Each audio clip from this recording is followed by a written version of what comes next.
if I don't know the sins of my father, that I'm doomed to repeat them to myself. And I remember I brought up a lot of uncomfortable conversations that he didn't want to have. Right. And you could tell, he starts choking over his words. He starts sweating.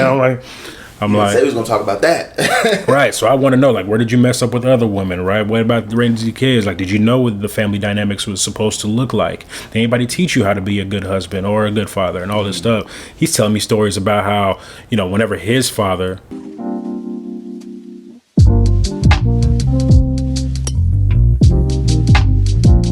Hey, what's going on, y'all? Welcome back to Perspective. I'm your host, Tyrell Patterson, and today I have a special guest. And as y'all know, this space is a place where you and I learn life-changing principles applied to our daily lives to transform the world around you. And today I'm joined by a good friend of mine, a good brother of mine, Yves Batoba. Let's go, man. Bro? Happy to be on here, man. About time, too. I know, it's been a long time coming, seriously. But we finally did it. We finally got you, bro. We've been talking about it. For a minute. The timing is right. The timing is right. A lot of things happening in your life, man. We're going to get to that. Yeah. So excited to have you, bro. Seriously. I appreciate you having me. Before we even dive into it, got to learn a little bit about you. Yves Batoba, talking about marketing, talking about sports, talking about business, talking about leadership development.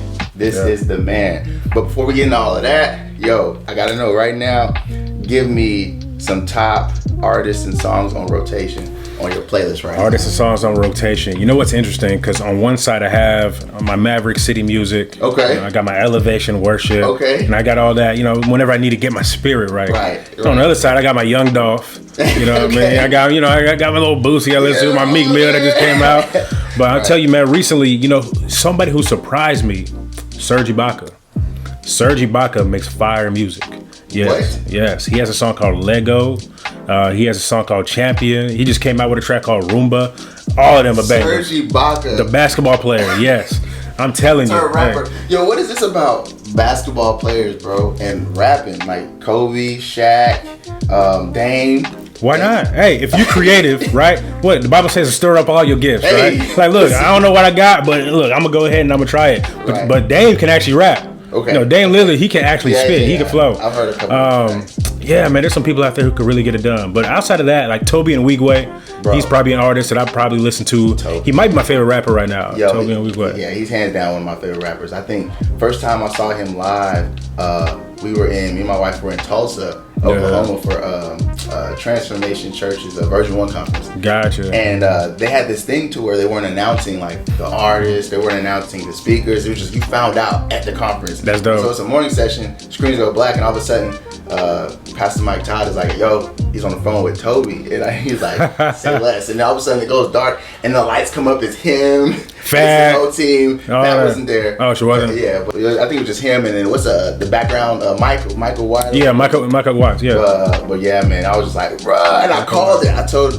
Nicole that morning, I was like, it'd be crazy if Toby just popped up. And he did, bro. Duh, so Dawn and I saw him in Miami. That was the last live show that we went to before everything shut down because of the pandemic. Right. So he came down to Miami. It was his first time ever being in Miami. We got to go and meet them, him, Fat, and Linnell. And I tell you what, man, I like them a lot because I think that he's somebody who really is a proponent for family, right? Being in these, right? He'll talk about like dodging all the thoughts and the harlots of the past, right? And really being committed to his wife, being committed to his kids. Right. And I love that, I love that aspect. And also, he's African and Texan, so I can really relate. I feel like, you know what? Absolutely. I got a lot of love for my Afri-Texans. Right. So we good, man. We good on that front. But yeah, those are definitely people I listen to on a regular basis. Man, that's what's up, bro. And I love how you mentioned Toby and the aspect of family.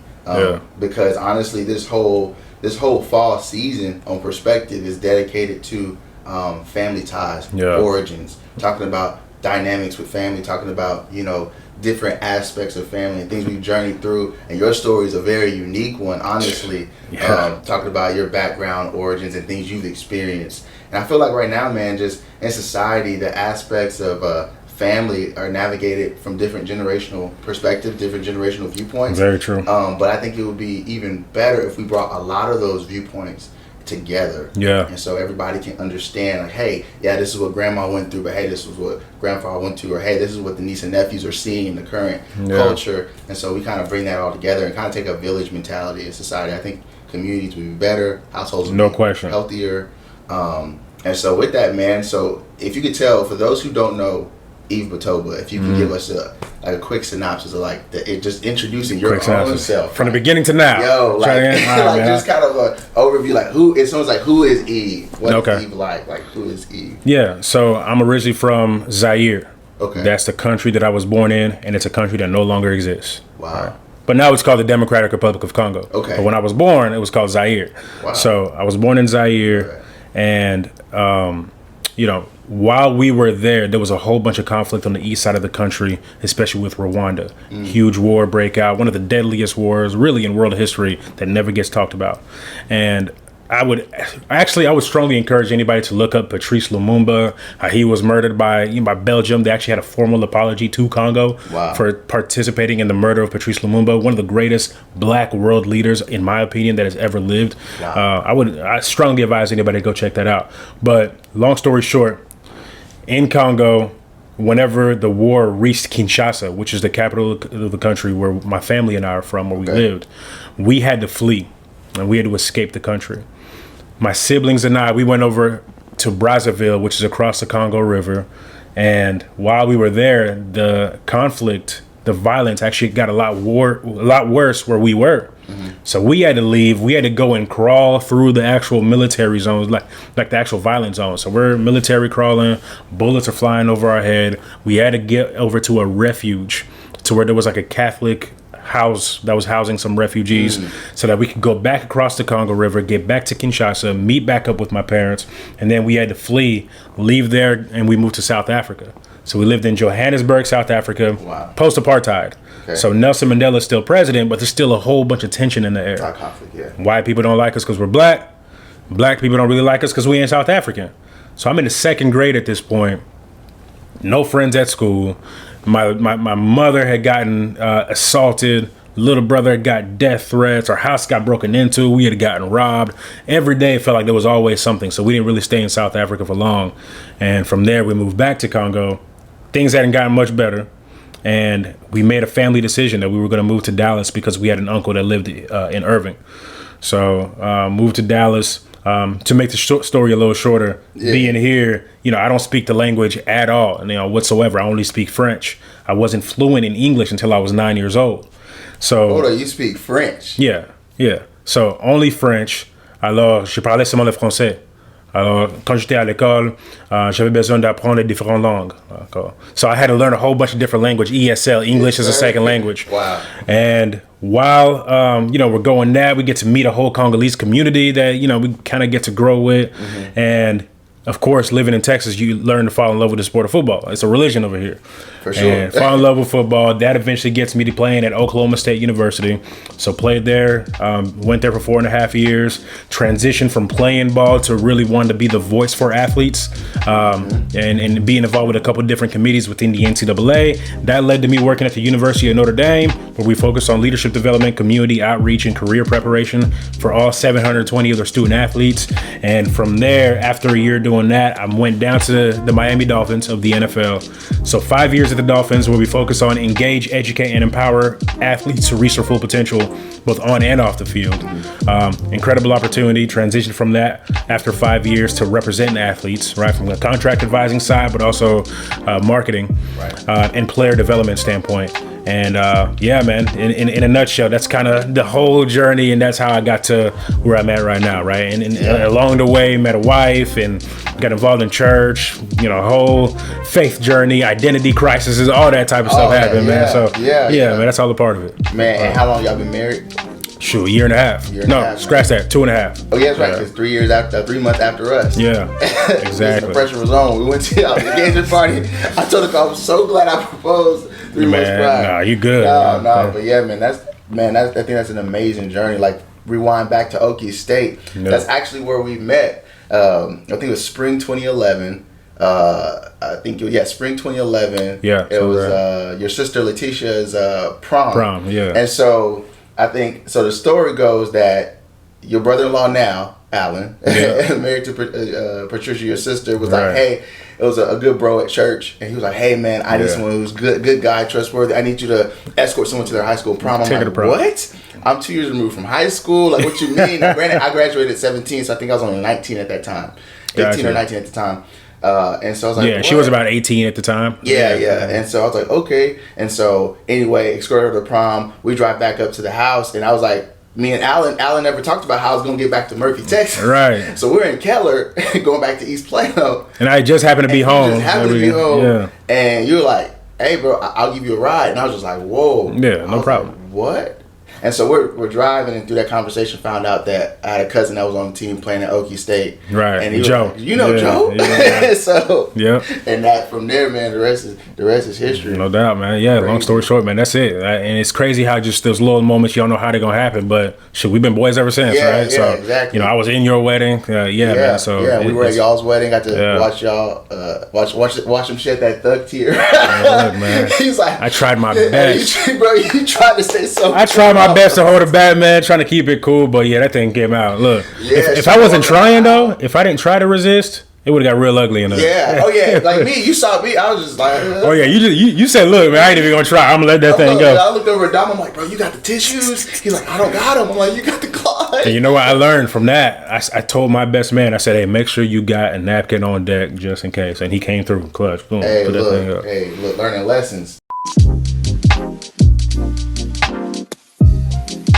When you talked about going from transition from Okie State. Yeah. Okay, you did your time at Notre Dame, student development and all that, Dolphins. What would you say are some of the best takeaways or lessons you learned in some of those places and transitions? One, the importance of having a good mentor, right? A good leadership. I tell you what, I think that one of the biggest things that a lot of immigrants that come to the country don't do is they don't typically go out of their comfort zone to learn from people who are not a part of our culture. And I don't think it's just for immigrants. I think it's anybody that maybe just you ain't black, right? So one of my main mentors was a guy named S2E8 who was black, but then I learned from so many people. I learned, like, one of my greatest mentors was a guy named Mike Harity, who was Asian American, and another guy named Jack Swarbrick, who was the AD at Notre Dame, right? In my opinion, one of the smartest people in all of college athletics, if not all of sports. Wow. And mentorship was just such a huge key, even whenever I went down to the Dolphins, being able to learn from guys like our executive vice president, our GM, and the director of player engagement, Caleb. So that's probably the biggest thing, man. That biggest takeaway is really going out of your comfort zone to ask a lot of really good questions, right? I think that some of the best leaders in the world are really good question askers. So I just kind of took that upon myself. They probably got tired of me because I was just bothering them with any and everything that came to my mind. Right. But without that, a lot of the answers, a lot of where I'm at right now, I don't think it would be possible because, like, curiosity, it'll take you places. And good mentorship is really just a shortcut so that you can navigate and skip unnecessary steps to get to where that person that you want to be like is already at. Yeah, man. I think sometimes mentorship is underrated, and also just growing relationship that you can just learn and exchange perspectives, ideals, methodologies. Yeah. Because when you exchange, it's like someone gives you time and it gets to fast track you in an area where maybe you weren't being able to understand or you weren't as knowledgeable. Right. So someone talks in one conversation, somean can give you 5 years of an accelerated 5 years process. a game. Yeah. Right. 10 years of relationship advice where you're married, you don't have to go through certain things. Yeah. I tell you what, man, one of the biggest lessons that I learned through mentorship was one of my mentors said, ideas are rewarded, but execution is worshipped. Wow. Right, which is the second piece of advice that I got. And not that I'm trying to be worshipped, but ideas are rewarded, execution is worshipped. It's great to have a bunch of ideas, but it's even better to be able to say, hey, hey, I got an idea, here's what I'm thinking. But to be able to say, hey, here's what I did. Here's what I did. Tell me what you think about it. We can always go back and we can correct that if we need to. Right. But it's so much more impressive when you can come and say, I created something. Tell me what you think. We can go and we can implement this right now. So, that was the thing, man. Execution, execute. And as long as you're doing that, people are always going to go to bat for you, right? People will have your back and make sure they can say, hey, that person gets stuff done. So, yeah, man, those are probably some of the two biggest lessons that I learned. Bro, let's shift gears a little bit to like family and origins. You mentioned earlier about coming through an apartheid, coming through war, coming through from that environment, getting relocated to South Africa, getting relocated to Texas. Yeah. And so in your upbringing, man, in Texas, didn't speak English at first. Man, what was that like from just being a young man? There's so many layers to that experience. So what was it like being a young man, knowing you had confidence in the space, you're out of your element, the primary language is not what you speak? What are some of just those challenges that you faced, just kind of coming up in the early stages of that? I think one of the biggest things is in every environment that I had been in before moving to the U.S., I was always a part of the predominant race or the predominant group. Right, you're the majority. Exactly. You come to America, now you're the minority. But even though I was the minority, being in Irving, you really get it's still a melting pot of people. It really is. Right? Yeah, so, I got friends who are Hispanic. I got friends who are from Iran. I got friends who are white. I got friends who are Black American. All this stuff. Right. Which, by the way, for whatever reason, whenever you come here to this country, at least back then, they try to tell you, hey, be sure that you're careful around African Americans. Because they tend to get a little crazy. They tend to get a little this. All this stuff that has no actual claims, like all baseless stuff. Right. But it was all because of the way that people get programmed. And I've talked to other immigrant groups about this, and they're like, yeah, we heard the same thing. Like, be careful. Kind of keep your distance. I'm like, what? And then you come here, you start becoming friends with them. You're like, yo, they're just like us. Right. We all express ourselves the same way. We all loud. We all like seasoning. All the same type of stuff. Yeah. So it's like, yo, they're us, we're them. But we think that they're this way, and they're looking at us and thinking, we all starving, and we all got flies in our eyes and all that. I'm like, they're calling you all kinds of African booty scratchers, like all that. I'm like, yo, I'm guilty. I'm sorry. Hey, look, man. I'm like, where is this stuff coming from? You've been programmed. So you're going through all that stuff. You get almost bullied, right? Because kids are cruel. But I don't know how to defend myself because I can't speak the language. So now I'm like, well, shoot, instead of trying to resolve this with words, I'm just going to have to fight. All right. So I become just like an angry guy getting a lot of different fights, right? Especially in the neighborhood, around kids, whatever. Never got caught, though. From moving from Irving to Keller, Texas, now I go from being in a very diverse space to I'm like the only Black person in the entire city. Man. Not just in the school, but like the entire city. Only drop in the milk. That's what I'm saying. So now I'm like, okay, I don't really, what's going on? And nobody here really looks like me. It was dope though, because whenever we got to school, I remember my little sister and I, we both went to Willis Lane Elementary, and we looked around. We're like, oh, nobody wears uniforms. That was our first time ever seeing like, oh, this is what it looks like on TV when kids are running around. They're just wearing their regular clothes, right? So, that whole transition was just, it was interesting. I became friends with a lot of different diverse groups of people, right? Like I had a friend who, his name was Trung. He was Asian, right? He was from Vietnam. I had friends who were white. And I was fully engraved in suburban white American culture. Wow. You know what I'm saying? Like fathers listening to country music. The kids were listening to Blink 182 and Green Day or whatever you got. But then whenever I'm going back to Irving, because that's where we went to church at, they're listening to hip hop. And we're talking about WWF wrestling at church and all that stuff, mimicking the Rock's people eyebrow, whatever it is. So I'm just getting fully entrenched in American culture. What was so interesting was inside of our house, it felt like Africa, because of the company that we kept, the food that we cooked, the music we listened to, all that. But it was almost as if like the front door was a separation between the different worlds. Because whenever I left that, now I'm like, okay, I have to know how to navigate American culture. So people call themselves African American. I always like to say that I'm American African. Because even though I live here in America, I'm African in my core, right, in my roots. So a big part of that is just understanding that I have a perspective and a point of view of like traditional Congolese values while navigating American culture. So yeah, man, it was a very unique from a perspective standpoint. When you said that, it made me think of like how many people don't have a point of reference. Your home environment kind of anchored you back to kind of more so not back to, but centered you. It anchored you to what your values were as a household. The dishes, traditional dishes, values, beliefs, your faith. Right? All those things were active ingredients in your home environment. And also just understanding like, education comes before anything else, right? Just make sure that you're always getting good grades, right? And so that was my parents. They always emphasized get good education. We were not a sports family whatsoever, right? I didn't discover football. Like I discovered it by accident because my neighbor was like, "Hey, maybe you should be a running back," And I didn't really know any of the rules until I was like 17 years old. I didn't really watch football like that. Yeah. So everything up to that point was always about education, paid attention to politics, and I just wanted to play with my friends outside. All right, that was me growing up.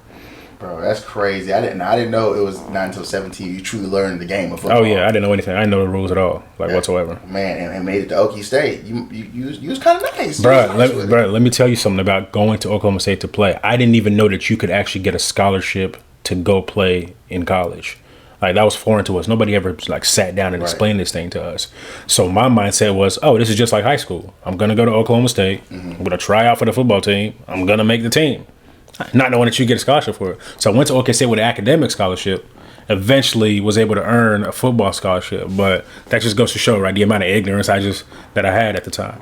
Yeah, and it goes to show as far as the home values, academic scholarship. In America, it's usually the other way around.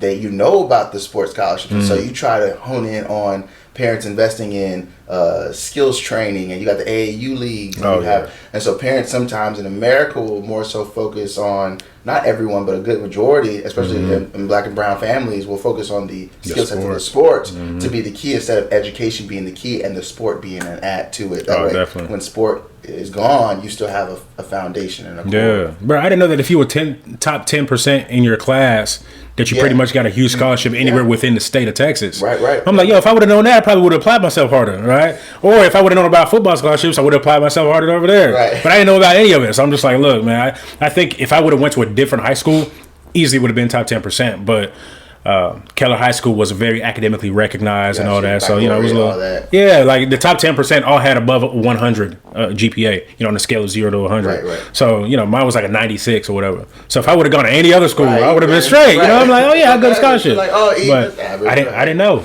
I didn't know anything. So what was it like being in different environments and having to choose whether to be just Black American, leading to the westernized culture, versus just hold on to your tradition or roots, or just really your core? Yeah. You know what's funny? I never felt like I had to choose. More than anything, it felt like I just had a really good understanding of different cultures.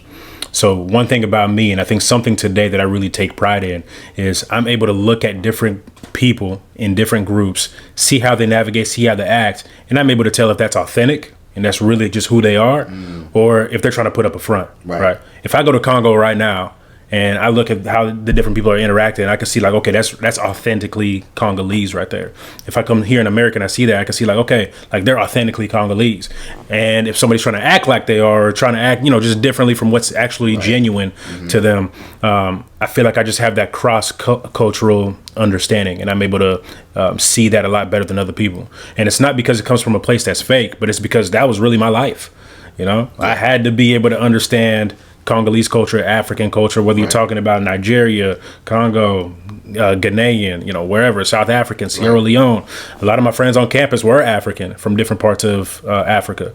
And also understanding American culture, but American Black culture, American white culture, and everything else that comes with that. So I just feel like I have really strong cross-cultural competencies.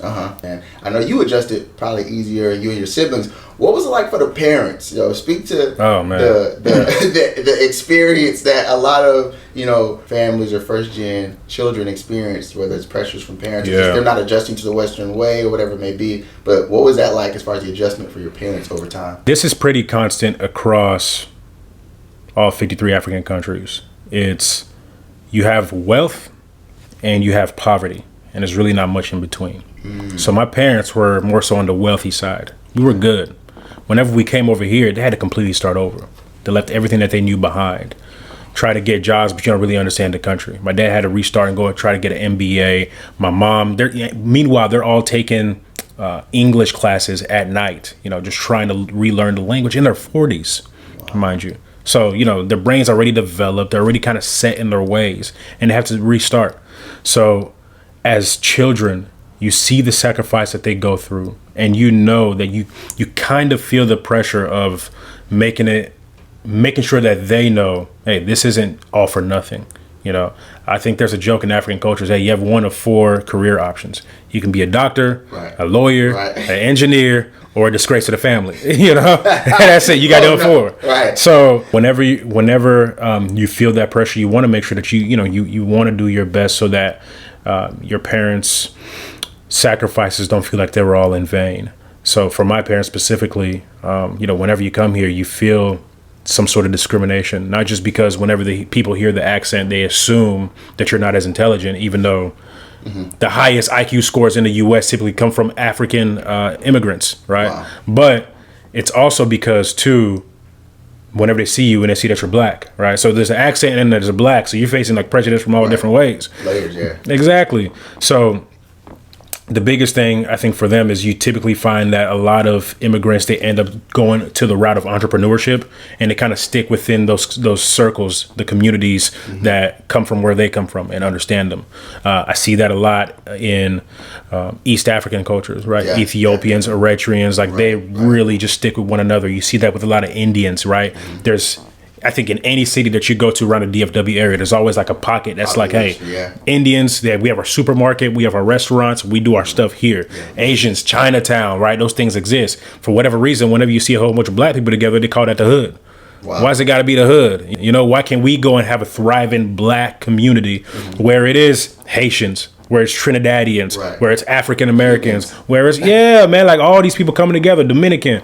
And so that's always really interesting. But I think that in our family specifically, seeing our parents go the entrepreneurship route, it really allowed for us to kind of have more so of a fearless mindset to say, you know what, I can go and create my own thing and I can thrive in it as well. Bro, I think that's big, especially when you're a kid growing up for being exposed to certain things. Fred T says it all the time. Exposure leads to expansion. Yeah, exposure leads to expansion. I'm an athlete. But exposure is huge. And so you're being exposed to all these different environments, your parents making adjustments in later years. Just them being entrepreneurial. All those things were options for you. Yeah. And I think the hurdle more so for many kids growing up is the options in front of them are like 1, 2, and 3, and not 1, 2, 3, 4, 5, 6, all these other options. Yeah, so you're not exposed to a ton. Yeah, it's not that they desire to become this or desire to become that. It's just they don't have that many options or that exposure, and don't have that. And so I think that's huge, man. Definitely. Yeah, I tell you, man, I'm extremely blessed to have the parents that I do have, because you hear a lot of stereotypes about what African parents are like or African families are like. Yo, I was just about to go there. You beat me to it, because we gotta go there when it comes to some of the things you deal with having, say, an African father or African mother. Give us like maybe a rundown of like maybe 3 to 5, just like typical, like what are some things that you experience that like any African child probably experienced. Yeah, stereotypes exist for a reason. Right, so they talk about like extremely strict, right? Don't talk about women. If you're a girl, you're not talking about guys. Hey, all they tell you about like sex, for example, just don't have it until you're married. Don't have it, my goodness. And that's it. You know, you don't have. It's not a conversation that you progress into. So a lot of people have just like this weird relationship with just like sexuality and all that, right? Because it's never talked about. Right. It's forbidden. It's like, all right, that's over there. That's it. And then whenever it's time to actually, you know, start dating and all that, you know, they don't even want to hear, you know, or I guess you don't even know how to have that conversation. Right. Another one is, hey, if you do something wrong, all your aunties and uncles are going to hear about it, right? And they're all going to call you and tell you, hey, why'd you do this wrong thing? But on the flip side, if you do something right, your parents are going to make sure that they brag about you to all those aunties and uncles to make them feel bad about their kids that are doing the wrong things, right? So I'm like, look, what are we doing here? Am I doing right or wrong? Yo, I heard the comparison is real. Like, oh, your cousin, they just graduated from Stanford. What are you doing? Yes, like, they have a bunch of Nigerian friends and their families, and their parents are always like, they tell me about it's a competition, boy. Compare them and their cousin, like, Dad, like, he's 10 years older, like, he had more options. What do you mean? You can do that. You can do that too. You can do more. And I'm just like, all right, But that's the thing about, I think, you know what's so funny is whenever we see somebody who comes from where we come from, we can say, oh, I can do that. You know what I mean? Oh, they did it. I could do that too. I don't know if that's just like, you know, some arrogance or just some kind of confidence, but hey, it works. You know, you get there and you really want to thrive. You want to strive for those things. Clearly, you were at my wedding. Yeah. My boys, man, standing with me as I'm making the biggest decision of my life. And and you talked about there was a moment in our wedding that it kind of just sparked something. You were chopping up one day on the phone, bro. Can you give insight of like what that was, what you were experiencing? Because your pops officiated your wedding. Yeah. And I remember when he was talking about taking like family responsibility, family names, giving that over to you so that you can give it over to Nicole. Right, give it to your wife. And he was talking about, and I just felt like, man, that is deep, you know, like that's heavy. And I remember seeing you break down. I remember seeing your dad in tears. I don't think there was a single groomsman that had a dry eye. Right. So we're all over there like, wow, okay, you know, that's deep. At that point, I had just gotten engaged. Well, I guess not just, but I was already engaged. Yeah. But what I knew was that I had to have a conversation with my dad because even though we all knew some of, you know, the dirty laundry that existed within the family, we had never had an in-depth conversation about it. So I actually went back to Congo in 2018 for the first time since we had to escape. Wow. And I'm over there and I'm having a conversation with my dad and all that. But it was really after your wedding that I got serious about being intentional about, hey, if I don't know the sins of my father, that I'm doomed to repeat them to myself. And I remember I brought up a lot of uncomfortable conversations that he didn't want to have. Right. And you could tell, he starts choking over his words. He starts sweating. I'm like, say he was gonna talk about that. right. So I want to know, where did you mess up with other women, right? What about raising your kids? Did you know what the family dynamics was supposed to look like? Did anybody teach you how to be a good husband or a good father and all this stuff? He's telling me stories about how, whenever his father got a paycheck at work, for example, his wives, plural, had to fight over who was going to get the money. Never told his wife about how much money was coming in because there was so much turmoil within that type of family structure. So he decided whenever he got married to my mom, she was actually going to be in charge of all the finances. So just him learning lessons along the way, lessons that he had never talked to me about. Mm-hmm. But I was like, hey, I'm transitioning to this new season of life. I'm about to be a husband. Maybe my most important role. Mm-hmm. And I need you to tell me these lessons that you may or may not have learned. Right. So I learned a lot from him, really as a result of attending your wedding and seeing and hearing your father kind of charge you with that responsibility, with the last name. Because I thought that giving Dawn my last name was honestly the greatest decision that I've ever made in my life.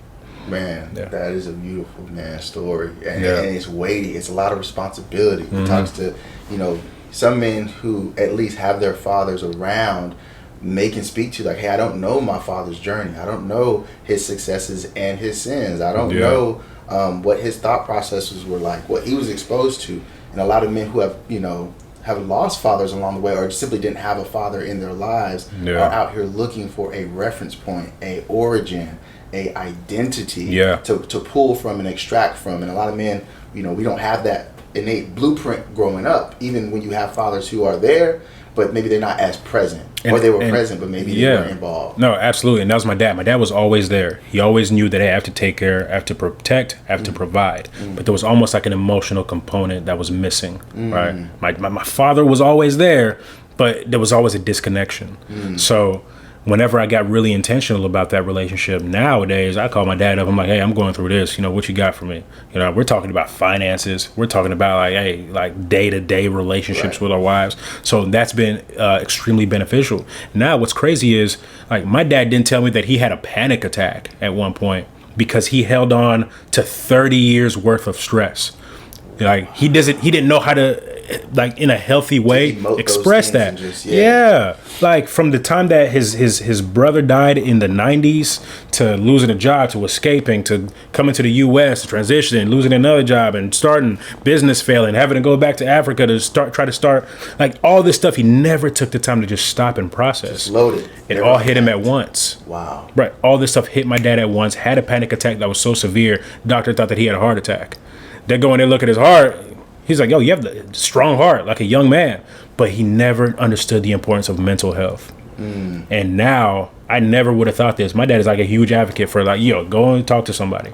Go see a therapist about this. I'm like, yo, African men don't talk about this. If you thought in the black community, people don't really advocate for mental health, 2 times that in African communities, you know what I'm talking about? So it's really cool. It's been awesome to see that in my family. And I think a big reason for that, honestly, is my oldest sister, Patricia, who has her own business, Whole Mind Christian Counseling. And she is almost like the mental health advocate within our family. Right. I tell you, bro, if she got charged or got paid for every single time she talked to one of us in the family, and she'd be rich by now. Right. And we got all kinds of stuff we need to air out to her, and we be calling her, we be hitting her up. But yeah, she could have definitely been retired by now, for sure. That's wild. I love how you mentioned that typically African fathers or African families, they don't tell you go see a therapist or go see professional help, or is your faith not strong enough? All these things that people navigate. I can love Jesus, but I also need somebody who's equipped to help me. Right. Because they'll try to tell you how to fix yourself. I'm not equipped to fix myself. Right. If I was, I wouldn't have gotten in this mess in the first place. So I got to talk to somebody who is a professional that can look at me from an outsider's point of view and say, hey, here's what you need to do right. Premarital counseling for me and my wife was huge. Wow. Right. And we know that with every life change, we probably need to see somebody again. Right. Not because something's wrong, but because we know that a huge transition is coming. Right. And as a result, we have to make sure that we're equipped and prepared for that. Bro, in those different stages you talked about, you and Don, like there has to be like different moments in life where you have like a rhythm to your growth. Like you have a different components and tools you're going to employ to grow in your relationship, whether it's growth mindset, having mentors that are other married couples who have been there, done that, or like you said, having different sit downs, counselor, whatever that may be, for different stages, because as you grow the needs might change.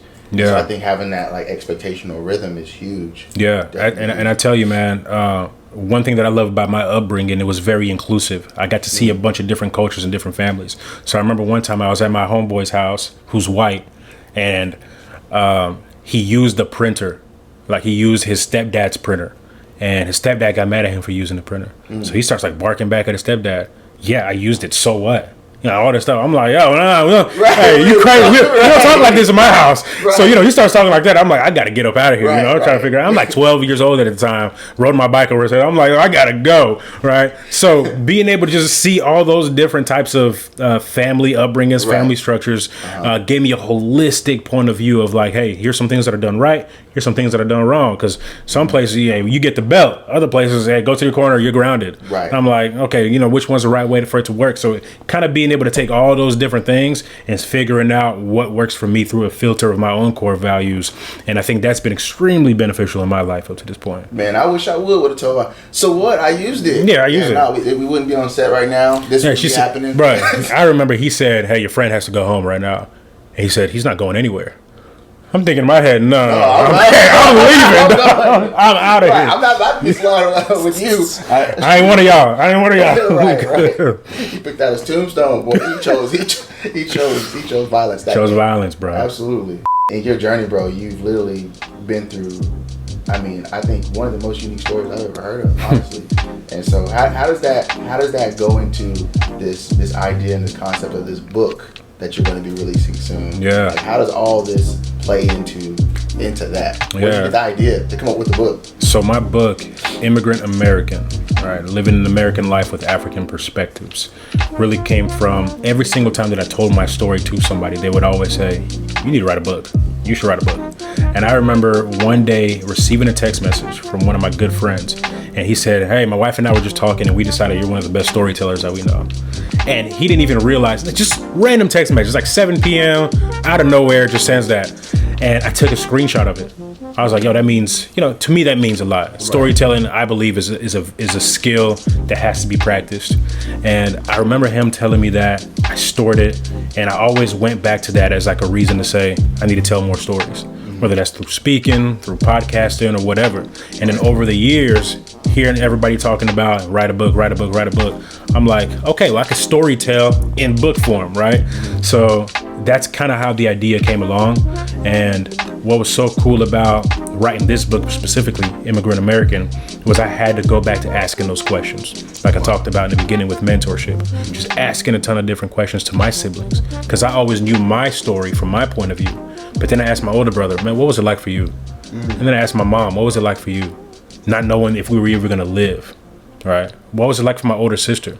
And she's telling me about the time that she saw somebody get shot, a mother get shot while she was carrying a baby, trying to escape the war. And she's looking like, hey, do I need to go and rescue this baby or should I leave him there? But, you know, she was young at the time. She didn't know what to do. Right. So she just kept going. She was 11, 12 years old. So hearing things like that, I'm like, wow. You know, like that's heavy, but these stories need to be told. Absolutely. And that entire book writing process, man, there were times where, of course, you know, you get writer's block. And there are other times where you black out. You're on a roll. You're typing. I sit back and I'm like, some of the best writing I've ever done in my entire life. Wow. But one thing that we don't talk about enough, I think, as men, is the importance of being proficient in reading and in writing. You know, I think oftentimes you don't associate masculinity and toughness with reading and writing. Right. But writing allows you to just think better. And you have to be able to think really well, right? Being able to read really well. Right, organize your thoughts. Yeah. Centered in your thoughts. Like, there's nothing that is manlier to be able to process exactly what you're thinking and how you're feeling, and then being able to articulate that clearly. Man. That's masculine. Look, it's October. People talk about cuffing season. Look, any women out there, any man that can communicate his mind, because women don't want, y'all already don't know what y'all want to eat. So you over here looking at us. Yeah. Make a decision. Make a decision. So be decisive. Make a decision. Absolutely. I think that plays into that. But all those things are so important. So just getting into writing, I think it was almost therapeutic for me, being able to put all these different things on paper. And I gave a manuscript to my dad right after I got done writing it. And he was like, oh, no.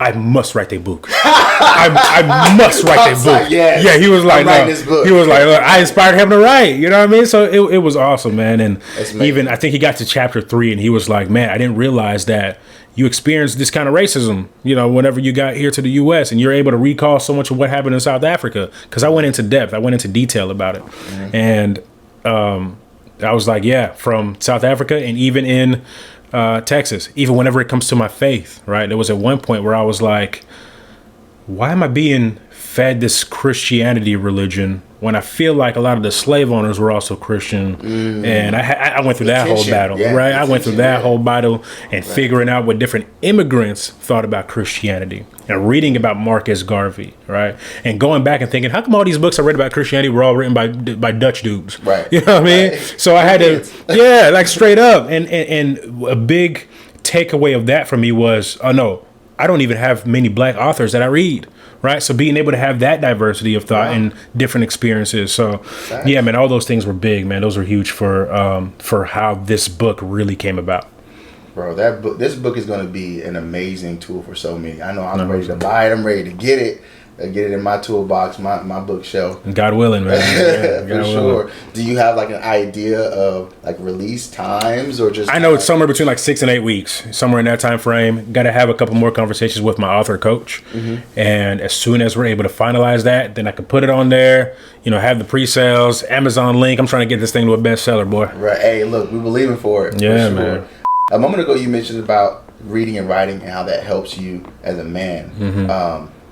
Talk about how the podcast came about. You have a podcast called Good Evening. Yeah. You created, I think, was it last year? Yeah. Came out with it. Yeah. And so, how did that preparation and the process of really having a podcast, how did that play into having to go to write a book? Did it help at all? I tell you, man, I never used to consider myself somebody who was creative. Right. I always thought that I was like, hey, here's a structure, I have a routine, and I just kind of go through, you know, with my routine and my structure. And never thinking of myself as somebody as creative. But whenever I started doing this podcast, it was like a creative outlet for me. And you don't realize how important it is. It's just a different part of the brain. It's a different part of your emotions. And how it actually came about was my wife, who never gets on Twitter, she was like looking through my tweets one time. And she was like, babe, you have a lot of good things to say. You need to go on and like, start saying this to a big group of people. I'm like, yeah, I do. You know, I do it on Twitter. She was like, no, I'm talking about like you need to use your voice to start saying these things. And she and I went through this whole journey to where we were very intentional about writing down our gifts.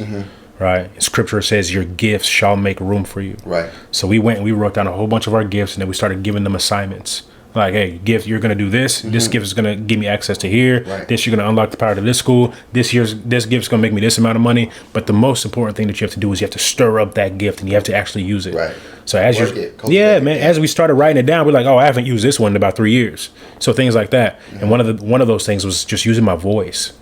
So whenever I started using the podcast, the first thing that I talked about was the transition of us both losing our jobs during the pandemic, having to drive across the country, right, 19 hours from Miami to Dallas. And during that whole process, she heard from God. I didn't believe it. And then I heard from God. And then we made a whole decision to break our lease, pack up all of our stuff, ship her car in 4 days. Wow. We made this whole decision in 4 days and we just packed up and left, right? So I thought it was a strong story. And I couldn't believe the amount of response that I got to that first podcast launching and how many people were talking about, yo, this changed my perspective. This scared me. This makes me want to get out of my comfort zone. And so many people saying, hey, I can relate. I can relate to this. I can relate to that. So, man, that was strong, man, because this is what life is all about, man. You share your stories so that you can help the next person go through their trials. Andy Mineo recently released the album Neverland 2. Yeah. And y'all should go listen to that, by the way. Fire. Yeah. But there's a song talking about his father, and for years he has been transparent with his father and his father not being there and different dynamics and things. And I thought it was so creative, talk about that creative outlet. For him to have his mother's sound bites of conversation and giving her reference point and her perspective as he's developing as a man, a young boy without a father. Yeah. And one of the songs he talked about, I think the lyric goes, he was like, I might just have to be what I didn't have. Like for me, Yeah. we're speaking of, becoming a father, but not having a father, not having a blueprint. That's real. And that's a lot of people. A lot of people can speak to that same thing. A lot of women don't have fathers and mothers and examples, and so they have to be the first in their family. How would you encourage someone to take a step in boldness, take a step in faith? Earlier you mentioned that you had to have a conversation with your father. Like, hey, my future generations are on the line. My family dynamics, the things that I want to create on the line. How would you encourage someone to kind of take those first steps? Man, it would just be such a shame for people to go to their grave and knowing that their stories were never fully heard. And a lot of times it could be uncomfortable to have those conversations with your family members, especially the people that you feel like know you best. Right. Even Jesus said, like, a prophet is without honor only in his hometown. Yes, right. Yes. So, the people that know you the best, you typically feel like, no, they're going to judge me. They're going to do this. Who cares? You know what I mean? Like, get over that and go ask them those questions. Learn about yourself. I think that there is so much power, especially as Black people, to understand your roots, where you come from. What it does is it unlocks the kingdom qualities that already exist within you. And whenever you're able to unlock those, you can then say, oh, my history didn't actually start whenever we came over here as slaves. Right. You can go back before that and figure out your rich history, right? And where you come from. Learning how to adapt along the way. When I talk about getting out of your comfort zone, it also means like, hey, you can have a plan about how life is going to go. But scripture says, I think it's Proverbs 16:9. Many are the plans of a man, but the Lord directs their path. Right. I was talking, random sidebar, I was talking to a guy who was a Navy SEAL. And he told me before every mission, they went through a meticulous, detailed plan. And in this plan, they would have the brightest minds in all of America. Right, people from Harvard, Yale, MIT, Army, West Point, the president is in there. They're going through all these different plans, making sure that they're going through simulations, they're doing mocks, anything that could possibly go wrong. Right. And they said whenever they get to the mission, there's one rule. And the number one rule, when they get to the mission, the plan's going to fail. That's our number one rule. Wow. We just had the brightest minds in America. We did all this stuff. Number one rule, the plan is going to fail. So he said the best leaders, the best soldiers, are the ones who understand that I have to be able to adapt or I'm going to die. Adapt or die. I can have this great plan, and it's great to have a plan because it gives you a place to start. But you have to, are you going to have the same level of enthusiasm, same level of commitment, same level of energy to adapting as you had to the original plan? Right. So that's why adaptability is so big. And a lot of times adaptability could just look like I need to get out of my comfort zone, start asking people questions and finding out things that maybe I don't even want to know, but I know that it's important for me to know. Man, that adaptability is huge, and getting out of your comfort zone. Oh, yeah. Because think about this, generations before created norms for us, and those norms become our comfort zones from the start. Man. And so we look outside. There's so much that we have to unlearn. There's so much we got to unlearn, bro. Even from the educational system, right? Educational structure, so much that we have to unlearn. Yeah, man. And specifically from the family, what I've learned even with my family, me and my dad have conversations about this all the time, about how like family creates whatever background you have. Like there's nonverbal rules of engagement in your family. We don't talk about this, we do talk about this. We do this, we don't do this. And everybody's situation and everybody's family looks different. But I think so many of those things are rooted in dysfunction, rooted in learned behaviors. Maybe great grandma always did this thing, so that's the thing that's been carried through generations. But find out the origin of that. Maybe she was misinformed by somebody. Maybe she was misled by somebody. Say grandpa never told your aunts and uncles that, hey, he loved them, and so now the men and the women in that family became very strong, very successful, but they don't know how to connect emotionally. They're in their void of being able to connect at a soul level. And so I was like, man, I refuse to be one who allows my family to walk by those same dysfunction and nonverbal rules of engagement and be like, you know what? No, the Bible talks about building your family and building a marriage on wisdom. And I said, you know what? I'm going to pursue wisdom. I'm going to humble down. I don't know it all. I have much to learn, and I'm actually going to, as being one who has access to his mother and father is a blessing. Many of us, even in the last year, have lost loved ones. Fathers have buried sons and daughters, and sons and daughters have buried mothers and fathers, and COVID, and so many people have navigated such, uncharted territory. And honestly, man, that's one of the biggest reasons this past year and a half has been so big for me is seeing death. I've never seen, whenever I was escaping Congo, I saw a lot of people die, but people that are close to me and seeing them just yesterday, one of my high school teammates passed away, right, from colon cancer. Wow. And seeing death hit so close to home, it just makes you realize we don't have time to waste. You know what I mean? Like, go ahead and stir out your gifts, have those conversations, tell people I love you. Bro, prayers for that family, bro. Seriously. Yeah. The first time I remember hearing my dad say I love you, outside of like, hey, I'm calling you for your birthday, I love you, was when I was 23 years old. I was about to turn 23 years old. 23. And I remember him saying, hey, I'm proud of you, I love you. And I was like, oh, I didn't really know that I was missing that.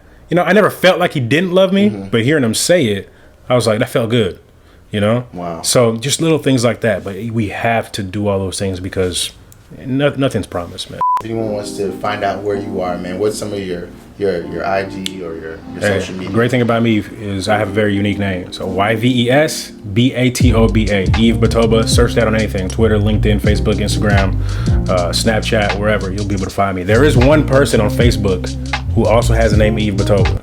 And he lives in Congo.